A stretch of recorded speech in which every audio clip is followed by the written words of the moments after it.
काया गढ़ नगरिया के अरे अजबे सहरिया रे सखी।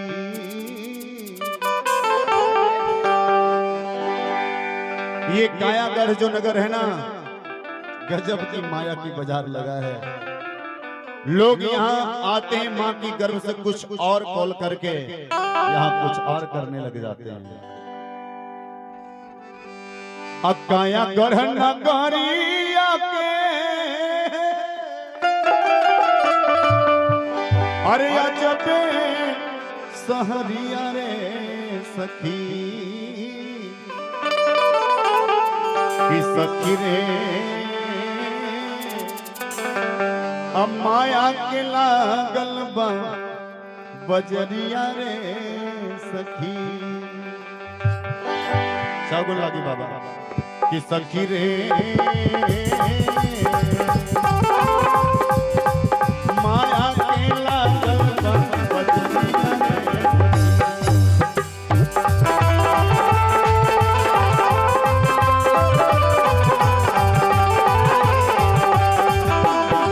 कायागढ़ नगरिया अजबे सहरिया रे सखी।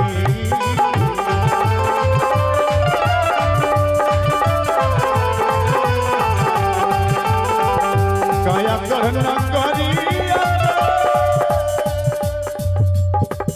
अजबे सहरिया रे सखी।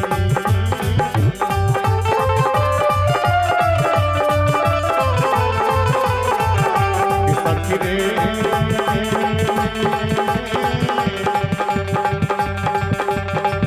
माया के लागल बा बजरिया रे सखी। माया के लागल बा बजरिया रे सखी।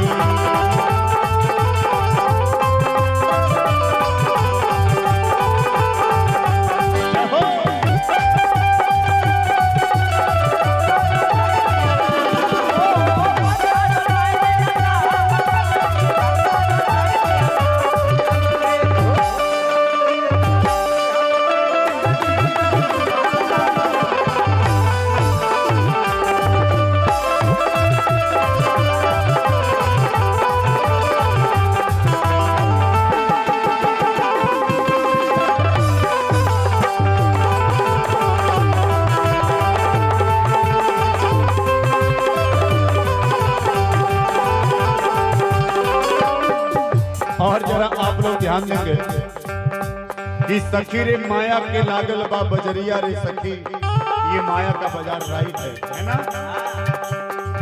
बड़ा रे जतना तना के पवला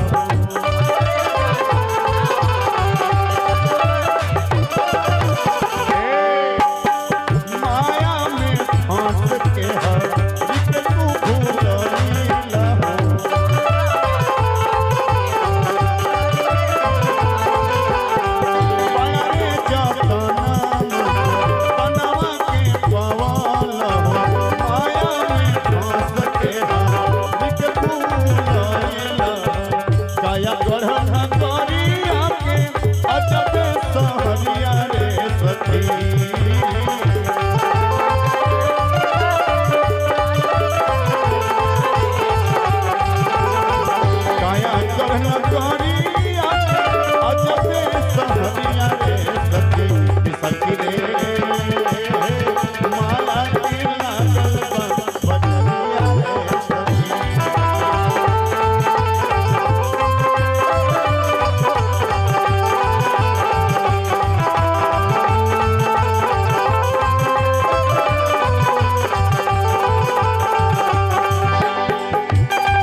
और क्या काम क्रोध मद लोभ लालच में पड़ल हो।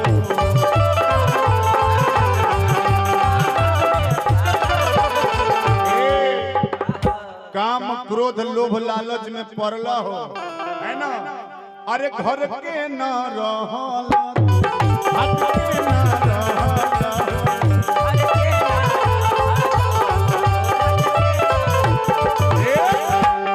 घर के रहला ना घाट के रहला। पीछे में अटक गेलो। एकर मतलब ये होला कि धोबी के कुत्ता ना घर के ना, घर के न रहला।